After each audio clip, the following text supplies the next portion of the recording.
بسم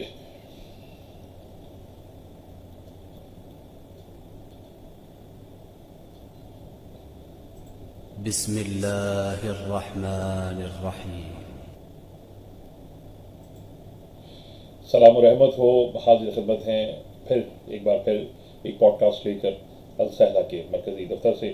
بہت دنوں سے میرے ایک دل میں خیال تھا کہ کچھ موضوعات پر گفتگو کی جائے، لیکن ہمارے اس شہر، اس غریب پرور شہر میں ایک مصیبت یہ بھی ہے کہ کس شخص کو بلائے جو ہمیں علم بانٹے بھی اور علم کی ترغیب بھی دے، وہ ڈائریکشن بتائے کہ ہونا کیا ہے، کرنا کیا ہے۔ آج کا موضوع جو میں نے چنا تھا وہ تھا عزاداری اور ذمہ داری، یا عزاداری ذمہ داری، آپ دونوں چاہیں وہ کہہ سکتے ہیں۔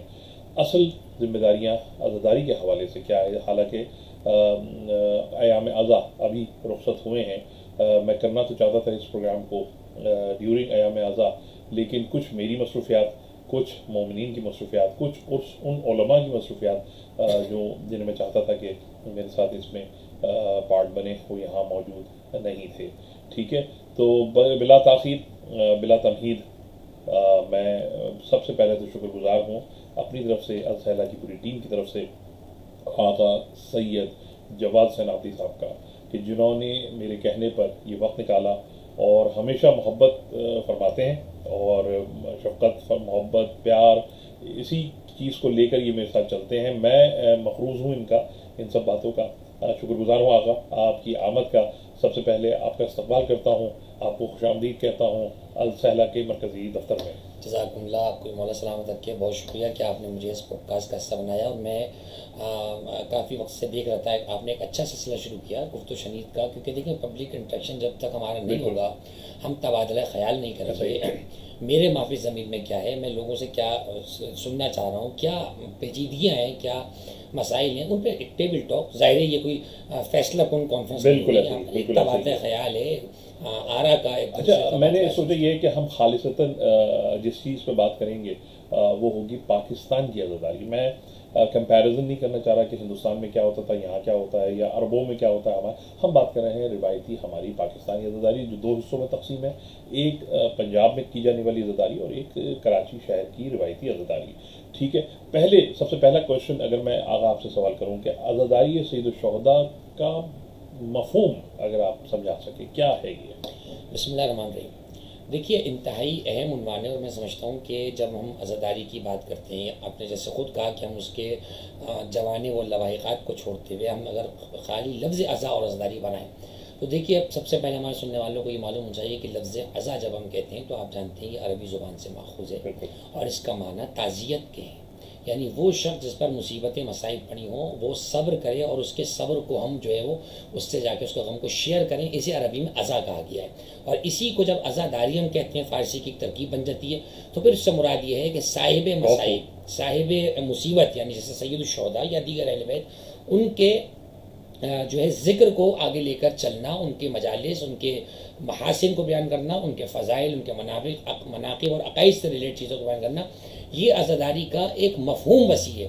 اس مفہوم وسیع میں دیگر چیزیں جو ہمارے سامنے آتی ہیں، تو عزاداری اس لحاظ سے، یعنی یہ بھی آپ کو معلوم ہونا چاہیے کہ عزاداری یعنی کوئی ایسا عنوان نہیں ہے کہ ہم نے یعنی ایسا شیعہ جو ہے اس کو جو ہے وہ ایجاد کر لیا ہے، ایسا نہیں ہے۔ یہ لفظ جو ہے وہ ڈکشنری میں ایگزسٹ کرتا ہے، اور اس کے لیے لغت میں معنی موجود ہیں، اور اسی سے ماخوذ عزاداری کا اہم اور مقدس فریضہ۔ بالکل اسی سے ہی ایک دوسرا سوال کرنا ہے کہ کیا آپ سمجھتے ہیں کہ اس ارض پاکستان میں عزاداری اپنی روایتی قدر و منزلت سے منحرف ہو رہی ہے؟ ایسا محسوس ہوتا ہے؟ دیکھیے، اب جب آپ اس سوال کی طرف آئیں گے تو مجھے تھوڑا سا اس پہ یہ بیان کرنا پڑے گا اپنے سننے والوں کی خدمت میں۔ دیکھیے، معصومین علیہ الصلوۃ والسلام کی جب ہم روایات کا مطالعہ کریں گے تو وہاں ایک چیز آپ کو شد و مت سے ملتی ہے، وہ یہ ہے کہ حکم عزاداری، معصومین نے حکم عزاداری کو بیان فرمایا۔ مثلا روایات میں یہ ہے کہ من بکا علی الحسین او تباکا وجبت لہ الجنہ، جو حسین پہ روئے اور جیسی شکل بنائے اس پہ جنت واجب ہے۔ کیسے بنائے، کہاں بنائے، کب بنائے، اور کیا اس کے طریقہ کار ہوں، کیا شیر پہ روئے، نوحے پہ روئے، تقریب پہ روئے، یہ روایت میں نہیں ہے۔ یعنی اصل عزاداری کی طرف معصومین کی موٹیویشن تو ہے، صورت عزاداری کیا ہونی چاہیے وہ معصوم نے ہمیں روایت میں نہیں بتایا۔ اچھا، اس کی ڈیفینیشن نہیں، اس کا سبب ہے۔ دیکھیں، اگر معصوم اس وقت بیان کر دیتے تو ظاہر ہے وہ اس وقت کے کلچر کے لحاظ سے ہوتی. آج 1400 سال بعد میں اگر یہاں بیٹھا ہوں, میں ایک اردو بولنے والے کی حیثیت سے میں اس عزاداری کو کیسے اڈاپٹ کر سکتا تھا؟ لہذا معصومین نے کلی طور پہ حکم دیا عزاداری کا. ایک فارمولہ ہمارے پاس موجود ہے, وہ یہ ہے کہ عزاداری میں دائرہ بہت وسیع ہے, کوئی بھی ایسا کام جو خلاف شریعت ہو رہا ہو اس کی حد تک نہیں پہنچنا ہے. آپ کے سامنے سب چیزیں کھلی ہوئی ہیں. آیت اللہ بشیر نجفی کا ایک فتویٰ ویڈیو کی صورت میں ہمارے پاس تفصیلی موجود ہے, وہ تمام مومنین نے اس کو ملاحظہ بھی کیا ہے. اس میں انہوں نے یہی فرمایا ہے کہ تمام روایات میں نے اپنی زندگی میں جو دیکھی ہیں ان میں نچوڑ یہ, آغا بشیر کا جملہ ہے, وہ فرماتے ہیں کہ تمام روایات کا نچوڑ یہ ہے کہ حکم ازا ہے, صورت ازا بیان نہیں فرمائی. اور اس کا سبب یہی ہے تاکہ تمہارے لیے اپنے اپنے کلچر کے مطابق اس کو اڈاپٹ کرنا آسان. آپ سمجھتے نہیں کہ اس کے اب نقصانات زیادہ ہو رہے ہیں کہ لوگ اس باؤنڈری کو بہت زیادہ وسیع کرتے چلے جا رہے ہیں اور سمجھتے ہیں کہ بہت ساری چیزیں جو ہیں وہ قابل قبول ہوں گی عزاداری کے اندر. ایسا ہمیں بڑی تیزی کے ساتھ محسوس ہو رہا ہے ذاکرین کی طرف سے, علماء کی طرف سے, نوحہ خوانی کرنے کی وجہ سے. جیسے کہ میں ایک بات کروں کہ بنیادی طور پر عزاداری کے ستون کیا ہے؟ ستون بانیان, ٹھیک ہے, پہلی چیز. دوسرا خطبہ, علماء یا وہ نوحہ خان, وہ منقبت خان, وہ سوز و سلام پڑھنے والے وہ, اور تیسرے سامع. کہاں ان میں مسائل پیدا ہو رہے ہیں؟ دیکھیے یہ تو اس سے زیادہ سنگیتن سوال ہے جو سوال آپ نے کیے. اس لحاظ سے میں عرض کروں کہ دیکھیے جس سلاٹ میں خلوص کا مدعا جائے گا نا وہاں آپ کو پرابلمس کریٹ ہوتی نظر آئیں گی. ریاکاری, مجھے یہ کہنے میں کوئی عار نہیں ہے کہ ان تمام سلاٹس میں کہیں نہ کہیں کچھ لیپس ہم سے ہوئے ہیں جس کا خمیازہ ہم بھگت رہے ہیں. وہ میری ذات سے بھی ہو سکتا ہے, وہ آپ کی ذات سے بھی ہو سکتا ہے. ہم میں سے کوئی معصوم نہیں ہے, بالکل ایسے ہم سے خطا ہو سکتی ہے. بالکل ایسے ہمیں اس کو سدھار کی طرف لانا چاہیے, اور اگر ایسی کہیں چیز کوئی ہو جائے اس کو پوائنٹ آؤٹ اس بندے کو کر دینا چاہیے تاکہ سدھار آ جائے. آغا آپ اس بات کو کیا اہمیت دیتے ہیں کہ سامعین سے زیادہ ذمہ داری اس شخص کی نہیں ہے جو نوحہ خوانی یا مرثیہ گوئی یا خطاب کر رہا ہے؟ چونکہ ملت کا, میں سمجھتا ہوں اس گاڑی کا اسٹیئرنگ اس کے ہاتھ میں ہے. بحیثیت جواد شاہ میری کی گئی غلطی شاید درگزر کر دی جائے, لیکن کسی عالم کی کوئی بھی گفتگو میں غلطی, عقائد میں غلطی, یا کسی نوحہ خوانی میں اس کے مقاصد کچھ اور ہو جائیں, یا چلیے سب کچھ صحیح تھا, اس نے اپنی ذات کو مقدم رکھا دوران گفتگو, نوحہ خوانی میں اس نے اپنی ذات کو مقدم رکھا, تقریر کرنے میں اس نے اپنی ذات کو مقدم رکھا, بانیان اپنے کالر کھڑے کر کے کہہ رہے ہیں کہ یہ مجلس ہم نے کی ہے اور یہ اتنے لاکھ روپے خرچ ہو گئے. یہ کہاں سے یہ بیماری لگی, کہاں سے؟ دیکھیے جو دولت کی ہوس, نمود و نمائش, اور جو نو دولتیے ہوتے ہیں نا جن کے پاس نئی نئی دولت ہاتھ لگتی ہے, ہم کسی کی عزاداری پہ شک نہیں کر سکتے. خدا متعال سب کی عزاداری کے صدقے ہماری عزاداری قبول نہیں, شک نہیں ہے, لیکن جو گراؤنڈ ریئلٹیز ہیں ان سے ہم جو ہے غض نظر نہیں کر سکتے, نظر نہیں پھیلا سکتے. پرابلمز ہیں, اور میں سمجھتا ہوں کراچی شہر میں گزشتہ 5 سے 10 سالوں میں جو چیزیں کریٹ ہوئی ہیں, جو مسائل ہمارے درمیان پیدا ہوئے ہیں, اگر ان کو انیشیل اسٹیج پہ کاؤنٹر کیا جاتا, ان کی صحیح سے شناخت کر لی جاتی, اور اگر ان کو ٹیبل ٹاک کے ذریعے بانیان سے جو ہے نا وہ کوآرڈینیٹ ہوتا, علماء بیٹھتے ایک اس پر لوگوں کے ساتھ سنتے سمجھتے کہاں کس چیز کو بہتر کیا جا سکتا ہے, تو میں سمجھتا ہوں انیشیل اسٹیج پر روکا جا سکتا تھا. اب وہ اندر تک نہ رہ چکا. ہاں, یہی میں کہہ رہا ہوں کہ ایسا محسوس ہونے لگا. پچھلے تقریباً 2-2.5-3 سال میں نے یہاں کنٹینیوٹی کے ساتھ عزاداری کی ہے. پہلے ایسا نہیں تھا. مطلب میں تو پرانے زمانے کا آدمی تو کمپیریزن میں جی رہا ہوں, نئی نسل شاید اس چیز کو محسوس نہیں کرتی, لیکن پہلے خلوص بہت زیادہ تھا, روح باقی تھی, چاہے وہ محفل کر رہے ہوں, مجلس کر رہے ہوں, اس کی ایک روح باقی رہتی تھی. آج پہلے سے زیادہ مجالسیں ہیں, پہلے سے زیادہ ہم محفل و میلاد کر رہے ہیں, پڑھنے والے پہلے سے زیادہ ہیں, کمرشلزم پہلے سے زیادہ ہے, یعنی میں بات کر رہا ہوں ہدیے کی, وہ پہلے سے زیادہ ہے. لیکن کیا وجہ ہے کہ ہمیں نہ مجلس میں روح دکھائی دے رہی؟ بات دین کی حق کی کر رہے ہیں, بات سید الشہداء کے مصائب کی کر رہے ہیں, لیکن اس کے باوجود میں نوٹس کر رہا ہوں کہ وہ روح نہیں آ پا رہی ہے. کیا میری ناقص علمی ہے, یہ نگاہ ہے, یہ واقعہ ایسا ہو رہا ہے؟ دیکھیں اس میں دونوں طرف سے خرابیاں ہیں.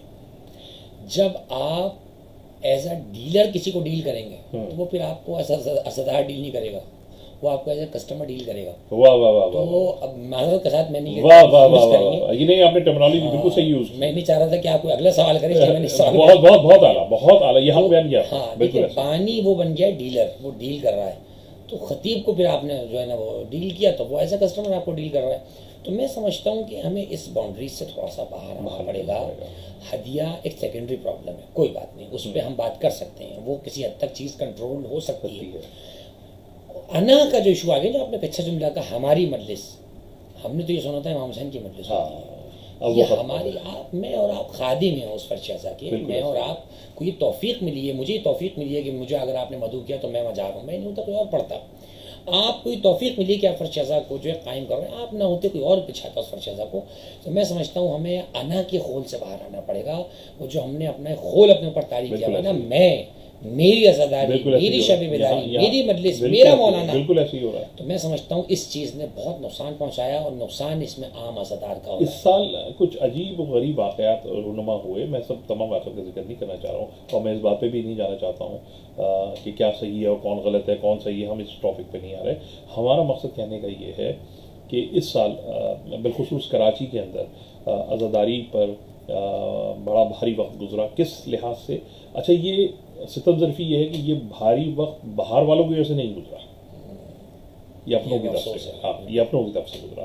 کیا کسی خطیب کو مجلس پڑھنے سے روکنا اور نہ پڑھنے دینا کس حد تک جائز ہے؟ اور اگر وہ خطیب بھی تھوڑا سا ضدی ہو جائے، اپنی غلطی کو پس پردہ تسلیم نہ کرے، اور تو کیا ان سچویشنز کو کیسے ہینڈل کریں؟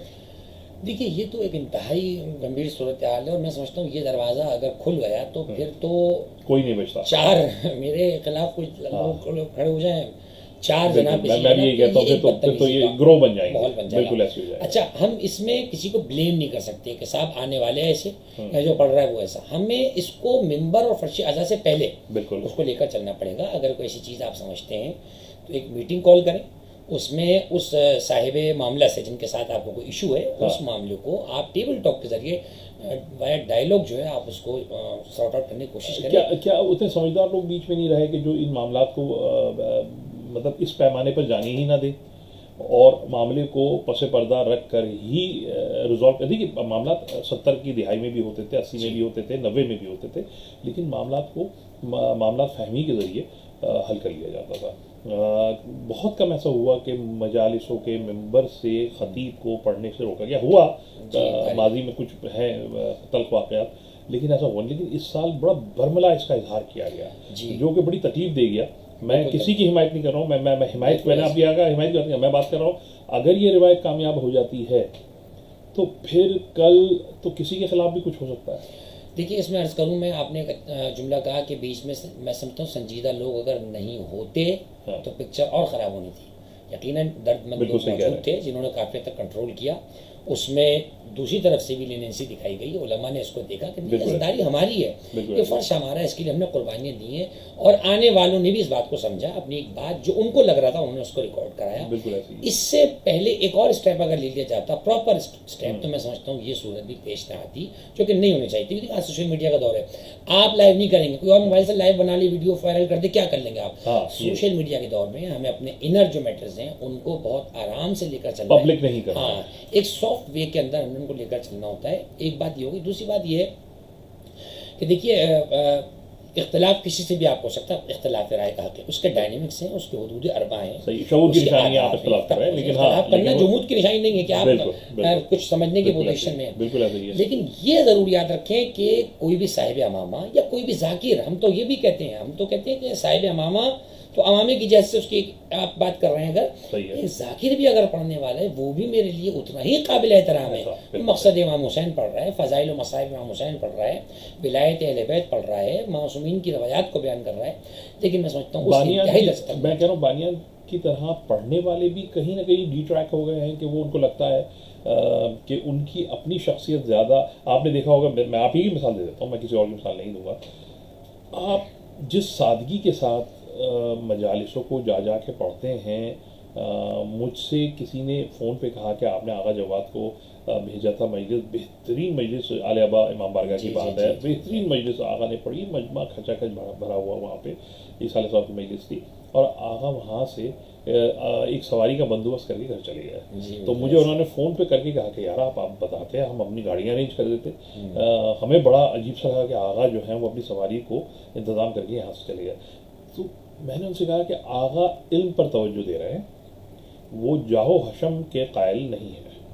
کیا آپ کو لگتا ہے کہ یہ بیماری بھی علماء میں لگائی گئی یا لگ گئی کہ وہ جاہ و حشم دکھاتے ہیں، لمبی لمبی گاڑیاں، پروٹوکولز، آگے پیچھے لوگ ہوں، ایک خاص ٹولہ ساتھ چلے جو واہ واہ کرے؟ وہ گو کہ وہ پڑھنے والا نوخانوں کے ساتھ بھی چلتا ہے، منقبت خانوں کے ساتھ بھی چلتا ہے محافلوں میں، کہ وہ جو اشعار کو اٹھاتا ہے بٹھاتا ہے، ٹھیک ہے ایک پرفارمنگ آرٹ ہے، ان کی ضرورت ہے ہمیں، لیکن کیا کہیں نہ کہیں یہ ڈیمیج بھی کر رہا ہے ہمیں؟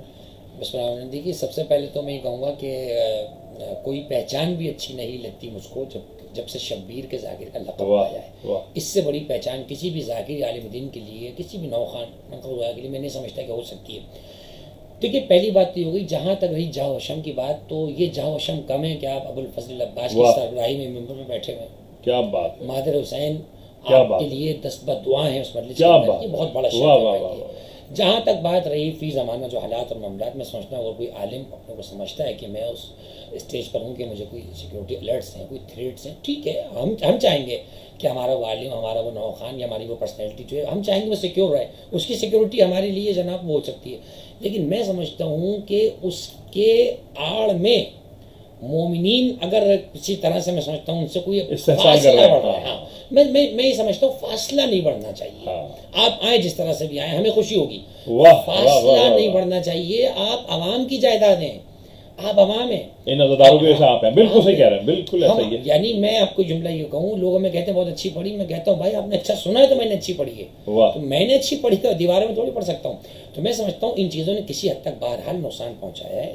بعض لوگوں نے یہ سمجھا کہ شاید یہ ہوگا تو ہمارے ساتھ کوئی نام جڑے گا، ایسا نہیں ہے. بڑے بڑے لوگ ایسے ہیں کہ جنہوں نے اپنی علمی طور پہ لوہا منوایا، اپنے ایک شناخت پیدا کی، اس کے بعد شہر کی جو مصروفیات اور جو حالات معاملات کے تحت اگر وہ کوئی رکھ رہا ہے تو میں سمجھتا ہوں کسی حد تک ٹھیک ہے. اس کیا آپ اس بات کے قائل ہیں کہ ارتقائی منازل طے کیے جائیں، ٹرانسفارمیشن ہوتی ہے ہر 15-20 سالوں کے اندر، ہر شے کا طریقہ کار تبدیل ہو جاتا ہے، تو کیا عزاداری بھی اپنے روایتی انداز ہندوستانی یا پنجابی انداز دونوں ہی سے مختلف ہو کہ اب ایک نئی شکل اختیار کر رہی ہے؟ جیسے کہ ہمارے یہاں آپ کو یاد ہوگا پرانے زمانے میں انجمن بازی کا ایک لفظ استعمال میں کر رہا ہوں، چونکہ کراچی کا مشہور جملہ ہے تو اس لیے کہہ رہا ہوں کہ انجمن بازی ہوا کرتی تھی، کہ انجمنیں ہوا کرتی تھی، ان کی ایک شب داری ہوا کرتی تھی. اب وہ شب داریاں تقریباً ہیں، کچھ لوگ کرتے ہیں، بڑی بڑی شب حیدریہ کی ہوتی ہے اور دوسری جگہ کی ہوتی ہے، بڑی عزل فقار والے کرتے ہیں، لیکن وہ شب داریاں اب روایتی شب داریاں ختم ہوتی چلی جا رہی ہیں. تو کیا یہی حصہ ہے سوسائٹی کا کہ گزرتا ہوا زمانہ یہ ہے؟ دیکھیے شاہ جی، ارتقاء تو انسان کی فطرت میں شامل ہے. پہلے زمانے کا انسان پتے باندھ کے صدر پوشی کرتا تھا، آج ہم لباس پہنے بیٹھے ہیں. پہلے زمانے کا انسان کچا پکا اولوا کھا لیتا تھا، آج ہم جناب اس کو مرچ مسالے کے ساتھ کھا رہے ہیں. تو ارتقاء تو مسلسل ہے. ارتقاء مانا نہیں ہے، عزاداری میں بھی ارتقاء اگر اس روح عزاداری کو بڑھا رہا ہے تو ارتقاء اچھا ہے. لیکن اگر اس ارتقاء کے نام پر روح عزاداری کو ٹھیس پہنچ رہی ہے، روح عزاداری کیا ہے؟ خلوص، اخلاص، گریہ، ایک غم کی کیفیت جو بزرگوں پہ طاری ہوا کرتی تھی، پہلے معلوم ہوتا تھا، آج وہ نہیں ہے. آج میں نے محرم سے پہلے کالے کپڑے باقاعدہ تہوار کے طور پہ سلتے ہوئے دیکھے ہیں. اب میں یہ نہیں کہہ رہا کہ آپ کچا کپڑا لے کے پہنے، پہلے بھی کپڑے سلتے ہیں، لیکن ہم نے یہ دیکھا ہے کہ پہلے لباس پرانا کر کے، ہمیں آدمی دادی کہا کرتی تھی کہ یہ محرم سے پہلے اس کو گلے میں ڈال کے لباس کو باسی کر لے. بالکل ایسا. مجھے بتائیے 2 منٹ کے لیے پہن کے میں کون سا لباس باسی کر لوں؟ بس ایک روح تھی، روح اس کی نیا کپڑا نہیں ہونا چاہیے، یا اس کی مٹی میں کر لیں، یا اس کو اس طریقے. کیا بات ہے، اس چیز کی طرف آپ آئیں. شب بیداری کی جہاں تک آپ نے بات کیا، آپ نے نام لیا انجمنوں کے، میں سمجھتا ہوں کہ یہ کراچی کی اپنی، آپ کو ایک شاجی بات پتہ ہوگی، آپ کو جہاں دیدہ آدمی ہے، آپ کو معلوم ہے کراچی عزاداری کے معاملے میں دنیا میں فالو ہوتا ہے. کراچی سے جو چیز نکلتی ہے جی وہ فالو کی جاتی ہے. تو کراچی میں الحمدللہ پوٹینشیل بہت ہے، اور اس کا کریڈٹ ہم یہاں کے علماء، ذاکرین، منقبت خان، نو خان، انجمن کے سب کو جاتا ہے. بڑی محنت کی، سب نے کام کیا. تھوڑا سا اس میں اور خوبصورتی پیدا کر لیں پر ہی شب بیداری کا کام دوبارہ کریں. آج بھی کچھ انجمنیں کرتی ہیں، میں اتنا قریب سے نہیں جانتا لیکن میں جانتا ہوں ترہی شب بیداری کو آج تک ایک طرح دی جاتی تھی. مثلا ناظم بھائی سچے ایک طرح دیتے تھے.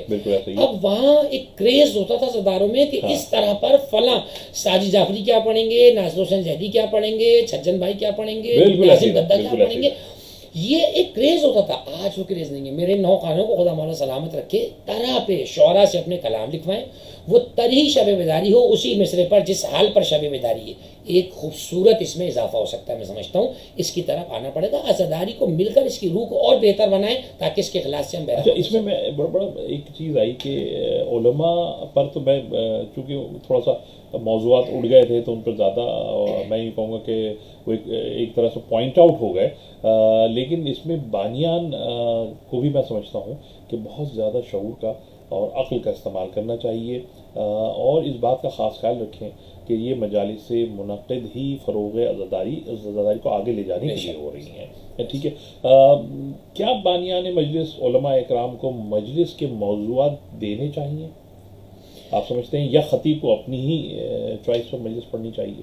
دیکھیے اس میں ایک رینڈملی تو میں یہ کہوں گا کہ اگر بانی کسی موضوع کی خواہش رکھتا ہے تو ان دس سینس تو دے سکتا ہے, لیکن میں نہیں سمجھتا کہ عالم یا خطیب سے زیادہ ایلیجیبل وہ بانی ہے. خدا نہ خواستہ ہم اس کی علمیت پہ شک نہیں کر رہے ہیں, ہم اس سینس میں بات کر رہے رہتے ہوئے کہ ایک عالم خطیب بہتر سمجھتا ہے کہ فی زمانہ یا اس موسم میں یا اس مناسبت میں کیا موضوع سازگار رہے گا. بالکل صحیح ہے. میں اپنی ذاتی طور پہ پریکٹس بتاؤں آپ کو, میں اکثر بانیان سے جیسے شیئر کرتا ہوں اشرا موضوع میں, یہ میرا اشرا ہے. مثلا سر جہاں بھی میں نے پڑھا میں نے ان سے موضوع شیئر کیا, ان کا بہت اچھا ہے, ان کا اچھے سے یہ ایڈ ہو سکتا ہے. میں نے کہا ایڈ ہو سکتا ہے یہ والا لفظ, لیکن موضوع کی خوبصورتی باقی رہنی چاہیے.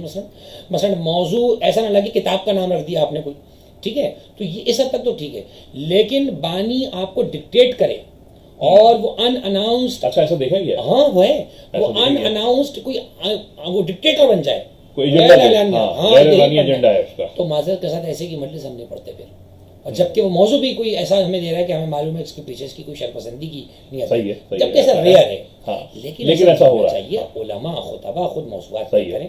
مثلا میں تیزی سے ایک مثال دے گزر جاؤں, علامہ رشید ترابی اللہ مقاموں کو ایک اشرا ہے بڑا مشہور رزق پر, مجلس غالباً وہ کہا یہ جاتا ہے کہ وہ بہت عرصہ پہلے ایک واقعہ ہوا تھا کہ کئی ٹن گندم کی بوریاں امریکہ نے وہ جو ہے وہ سمندر میں ضائع کر دی یا کسی طرح, بڑا مشہور واقعہ ہوا تھا. تو وہ ایک شے سرخی تھی پورے گلوب میں ایک طرح سے. علامہ رشید ترابی اللہ مقامہ نے کچھ دانشوروں کو محرم سے پہلے مدعو کیا دعوت کی چھوٹی سی, اور ان سے مشورہ کر کے کہا کہ بتائیے بھائی عالمی اخباروں کی شے سرخی کیا ہے. تو انہوں نے کہا سخت سادہ جو چرچا ہے جس چیز کا وہ انہوں نے یہ کیا کہ اتنا سارا گندم ضائع کیا ہے, اور اس طرح سے اس پہ دنیا کی خبروں میں خبر رسانوں میں بات ہو رہی ہے. اب علامہ رشید ترابی کا آئی کیو لیول چیک کریں آپ, انہوں نے فوراً اس کو کلک کیا, بات کو پک کیا وہاں سے. انہوں نے کہا کہ رزق پہ مجلس ہونی چاہیے, اور اتنی ہٹ وہ مجلس ان کی ہوئی تھی ماشاءاللہ کہ لوگوں نے بالکل صحیح. یعنی کہ عالم کو ریلیٹ کرنا پڑے گا اپنے موجودہ صورتحال, چاہے وہ سیاسی ہوں چاہے مذہبی ہوں, یعنی وہ بالکل ریلیونٹ کرے کہ وہ بات کس کی کر رہا ہے. ہمارے ہاں یہی دیکھا گیا کہ لوگ شور شرابہ زیادہ پسند کرواتے ہیں, اور دیکھیے نعرے ہونے چاہیے, درود و سلام ہونا چاہیے, اس پہ کوئی پابندی نہیں ہے, بلکہ یہ حسن ہے ان مجالسوں کا. لیکن میں سمجھتا ہوں کہ کچھ ذاکرین, میں سب کی بات بار بار کہہ رہا ہوں, خون جگر دیا ہے علماء ذاکرین نے اس منبر کو بچانے کے لیے, اس میں کوئی دو رائے ہیں ہی نہیں. یہ تو مطلب سورج کو چراغ دکھانے والی بات ہو جائے گی. ہم کچھ کالی بھیڑوں کی باتیں کر رہے ہیں جو کہ لبادہ اوڑھ کر اس میں کہوں گا فیلڈ کو کہہ لیجئے, اس مقدس فیلڈ کو بدنام کر دیا. بالخصوص ان سے خطاب کر رہا ہوں میں کہ یہ اس کی روح کو متاثر کرتے ہیں. پھر انسان چمک دھمک کے پیچھے نکل جاتا ہے اور وہ پھر راہ راست سے ہٹتا چلا جاتا ہے. آپ کو لگتا ہے کہ جو کچھ ہو رہا ہے دور حاضر کے اندر, نوحہ خانی کے اندر ہو, مرثیہ گوئی کے اندر ہو یا ذاکری کے اندر ہو, بہتر ہے یا اس کو بہتر کیا جا سکتا ہے؟ دیکھیے ریفارمنگ کی ضرورت تو ہے اور رہتی ہے, اور میں سمجھتا ہوں یہ ایک حسن ہے اور یہ ایک آگے بڑھنے کی طرف اسٹیپ ہوتا ہے. آپ یہ بولیں نہیں full stop all is good, یہ نہیں ہو سکتا. ہر چیز میں ریفارمنگ ہوتی ہیں. البتہ ریفارمنگس کے کچھ طریقہ کار ہیں, کیسے ہونا ہے کیا ہونا ہے. ڈائریکٹلی کسی پہ ہٹ کر دیں گے جناب آپ کے خلاف ایک محاذر آئی, اس سے ہم بہت نبردازمہ ہو چکے ہیں پہلے. یہ مزید ہمیں دروازے نہیں کھلنے دینے. ہمیں کوشش یہ کرنی ہے کہ ہر آدمی, میں اگر ایز اے خطیب ایز اے طالب علم اگر بات کر رہا ہوں تو میں اپنے سیکٹر کو بہتر کرنے کی کوشش کروں, اپنے سرکنٹانس میں. میں کوئی لیڈر نہیں بن رہا جناب کراچی کو، اس کا ہمارے بڑے علماء موجود ہیں، وہ سرپرستی کرتے ہیں، رہنمائی کرتے ہیں، ہم ان کے گائیڈنس کو فالو کرتے ہیں. اپنے جونیئرس کے ساتھ اپنے آئیڈیاز کو شیئر کروں، اپنے ایکسپیرینس کو شیئر کروں، اپنے جو ہے وہ بیڈ ایکسپیرینس جو میرے ساتھ کہیں کوئی اونچ نیچ ہو اس کو شیئر کروں، تاکہ آئندہ وہ چیز دہرائی نہ جائے. اسی طریقے سے میں سمجھتا ہوں کہ مرثیہ گوئی بہرحال استاد شفیع جعفر اللہ مقامہ نے بہت عروج پر اس کو وہ ان کے شاگرد کام کر رہے ہیں، وہ اس کی میں کیا مثال دوں. اسی طرح جناب بات کرتے ہیں تو ہم شعراء کے اندر بھی بڑا سیکٹر کام کر رہا ہے اس میں بھی، اور نئے آنے والے شعراء کو ہمیں ویلکم کرنا چاہیے. جو جوان اگر کوئی شعر کہہ رہا ہے تو ہمیں اس کی اسی سے ایک سوال یہ کہ کیا شاعری کا معیار بہتر ہے یا اس کو بہت بہتر کرنا ہے؟ ایسا لگتا ہے کہ ہم بہت اونچے مقام پر تھے، اب تھوڑا سا پست ہو گئے ہیں، ایسا محسوس ہوتا ہے. میں تمام شعراء کی بات نہیں کر رہا ہوں، کچھ شعراء بہت بہترین لکھ رہے ہیں، میرے بھائی بہت سارے کے سارے ہی بہت اچھے ہیں، لیکن کچھ بچے ابھی بہت طفل مکتب ہے. اسٹارٹ لیا ماشاءاللہ، بہت اچھی پرواز ہے، اور میں سمجھتا ہوں خدا اور اس فضا میں ان کو بلندی عطا فرمائے. لیکن اپنے اساتذہ سے زانو تلمس ضرور طے کریں کسی بھی فیلڈ میں. دیکھیے بات یہ ہے کہ اگر انگریزی کی کتابیں پڑھ کے ڈاکٹریٹ اور میڈیکل کتابیں سب ڈاکٹر بن جاتے، پھر تو بیچنے والا ڈاکٹر ہوتا ہے، دکاندار. استاد معلم ہر فیلڈ میں ضروری ہے. موچی بیٹھا ہوا ہے نا جو چپل سی رہا، اس کا بھی استاد ہے. یہ ٹی وی صحیح کرنے والے بیٹھے ہیں، ان کے استاد دین میں چلنے استاد کے بغیر تو یہ پھر آپ استاد ہی بنیں گے آگے جا کر، پھر آپ نہیں بن سکتے. تو ہر فیلڈ میں کسی کو استاد مانیں، زانو و تلمس طے کریں، یہ بڑے مرتبہ اس کی بڑی برکتیں ہوتی ہیں. کسی کو بڑا ماننا پڑے گا، ہاں کسی کو بڑا مانیں گے تو کسی کا بڑا بنے گا. ہمارے ہاں روایت ہی مختلف ہو گئی. مجھے اچھی طرح یاد ہے کہ ہم جب اسکول کالج جایا کرتے تھے تو سچے بھائی، بشیر بھائی، جعفر دزدہ، ناظم بھائی، اس کے بعد سجن صاحب ہوئے، آفاق بھائی ہوئے، میں ان سب کے نام لے رہا ہوں، ضیاء بھائی، مولانا سید اسلام دیدے، اور بھی بہت سارے لوگ پڑھنے والے تھے. ان کا پروفیشن کبھی بھی وہ عزاداری یا نوحہ خوانی نہیں رہا. ان کا پروفیشن کچھ اور تھا، عبادتوں کے طور پر یہ کام کرتے تھے. تو کیا وجہ ہے کہ اب یہ فیلڈ وقت زیادہ مانگتی ہے، شاید لوگ اس لیے اس کو زیادہ پروفیشن بنا رہے ہیں؟ کیا وجہ اس کو ہوا کیا ہے اس کو؟ اس میں دیکھیے میں چلیے اپنی مثال رکھ کے بات کرتا ہوں. سب سے پہلے دیکھیے ایک حدیث ہماری کتابوں میں ہے، الکاسب حبیب اللہ، کمانے والا اللہ کا دوست ہوتا ہے. ہمارے ہاں تو ہمارے اساتذہ میں یہ کہتے تھے کہ آپ جب بھی اس فیلڈ میں پریکٹیکلی آئیں تو آپ سائڈ ورک کے طور پہ اپنا کوئی چھوٹا موٹا کام رکھیں جو آپ کا ذریعہ معاش ہو، اس میں آپ جمع کرتے رہیں. تو پھر کبھی بھی آپ نا اپنی اس مقدس چیز کو کاروبار نہیں سمجھیں گے، دین کی سودے بازی نہیں ہوگی. کاروبار سمجھیں گے تو پھر دیکھیں اس پہ پھر یہ ہوگا کہ میں تو چاہوں گا بھائی میرا سودا اتنے کا بکے، اتنا وہ واہ واہ واہ کیا بات کیا. میں تو اتنا دوں، اتنے میں دوں گا. میں اس کے لیے کوئی ایک اچھا جو ہے سیلز مینیجر بھی رکھوں گا جیسا آپ پی اے کہتے ہیں. تو میں سمجھتا ہوں میں اپنی بات کروں اپنے اوپر تو سائڈ میں اپنی ایک رقم کو رکھیں اور اپنا ایک سرکولیٹ جو جائز ہے، جو ضرورت ہے. اسی طرح آج آپ کا سوشل میڈیا یوٹیوب ہے، آپ کو یوٹیوب اس طرح سے جو چیزیں دے رہا ہوتا ہے. تو میں سمجھتا ہوں کہ اس حد تک اس کو کنٹرول کیا جا سکتا ہے. اور عین ممکن ہے، ہم ایک حسن ظن میں رہ کے بات کر رہے ہیں، عین ممکن ہے کہ بہت سے حضرات کے اپنے کاروبار اس طرح سے ہوتے ہوں گے. میں سمجھتا ہوں کہ اس معاملے میں پیسے کو اتنا انوالو نہیں کریں کہ آپ کی روح پہ فرق پڑے. اتنی سی بات یہی ہمارے علماء کے فتاوی بھی ہیں. اچھا میں اپنے دیکھنے والوں کو ایک تھوڑی سی اور بھی کریکشن کر دوں کہ میں علماء، نوحہ خوان، مرثیہ خوانی کی باتیں کروں نہیں. ہمارے ہاں بانیان بھی کبھی کبھی زیادتیاں کر دیتے ہیں پڑھنے والوں کے ساتھ. دیکھیے حق ہوتا ہے کسی کا پڑھنے. مجھے ایک بچہ آیا، بہت دور سے آیا نوحہ خوانی کرنے کے لیے کسی کے گھر میں، اور یقین مانیے انہوں نے ایک بڑی بھاری رقم جو تھی وہ خطیب کو دی. اس کے بعد بچے نے نوحہ خوانی کری، بڑی خوبصورت نوحہ خوانی کری، اور جاتے ہوئے اس کو وہ ٹھیک ہے وہ تبرک بھی اس کے لیے بہت ہے، وہ 2 شیرمال اس کو شکریہ کے ساتھ پکڑا. دیکھیے تھوڑا سا میں سمجھتا ہوں امبیلنس سچویشن تو ہو جاتی ہے، توازن ہونا چاہیے. اب وہ بیچارہ ایک اس فیلڈ میں آ گیا کہ وہ ڈیمانڈ کرے پھر، ٹھیک ہے نا، اب اس کو محسوس ہونے لگی. میں بانیان سے بھی گزارش کروں گا کہ اپنے آپ میں بیلنسنگ لے کے آئیے، اپنے آپ کو بہتر طریقے سے مجالس، اور مجالسوں کی اولین شرط یہی ہو کہ یہ مجلس سید الشہداء کے لیے، اور اس مجلس پر جو ہم ایک لفظ استعمال کرتے ہیں کہ فرش بچھاتے ہیں اور سیدہ آ جاتی ہیں، تو اس کا خاص خیال کرتے ہوئے تمام محافل مجالس کیجیے. اینڈنگ نوٹ آغا کیا دینا چاہیں گے؟ آغا چونکہ پچھلے کئی مہینوں سے آسٹریلیا میں تھے اور ابھی ریسنٹ ہی واپس آئے ہیں، اور میرا جی نہیں بھر رہا ہے انہیں دیکھ دیکھ کے، ان سے باتیں کر کے۔ میں اتنا انہیں پسند کرتا ہوں۔ آگے کیا کہنا چاہیں گے تمام سننے والوں کو؟ میں پھر ایک بار معذرت اگر کسی کی دل آزاری ہوئی ہے اپنی طرف سے بھی، آغاز کی طرف سے بھی۔ ہمارا مقصد کسی بھی عالم دین کو، کسی ذاکر کو پوائنٹ آؤٹ کرنا نہیں تھا، کسی نوحہ خان کو پوائنٹ آؤٹ کرنا۔ صرف فرق یہ ہے کہ جو کچھ کیجئے اس کو خالصتاً مولا کے حضور کے رسول کے لیے کیجئے، بعد میں پھر وہ جانے اور آپ جانے، اجر آپ کو ضرور یقیناً ملتا رہے گا۔ آغا اوور ٹو یو۔ دیکھیے سیلا کہ میں اس پوڈ کاسٹ سے میرا پیغام جو خود میرے لیے سب سے پہلے ہے اور بعد میں میرے جونیئرس کے لیے، ظاہر سی بات ہے وہ یہ ہے کہ کسی کو کراس ججمنٹ نہیں کریں۔ ہاں بس یہ اتنی سی گزارش ہے، کسی کو اوور ججمنٹ نہیں کریں آپ نے، بس یہ ایسا ہوگا۔ پانچ امام فرماتے ہیں حاسبو قبل ان تحاسبو، اپنا حساب کرو اس سے پہلے تمہارا حساب کیا جائے۔ تو میں سب سے پہلے سچ اپنے لیے بولیں، دوسروں کے لیے۔ اس لیے میں نے آپ سے کہا یہ پروگرام شاچی نے میرے لیے کیا، اب اپنی بات کر رہے ہیں کہ میں اپنے آپ کو اچھا جانتا ہوں۔ میں بار بار اس بات کو گردان اس لیے لگا رہا ہوں کہ تمام ہمارے پڑھنے والے عزادار بہت محنتی ہیں، ہمارا سرمایہ ہے۔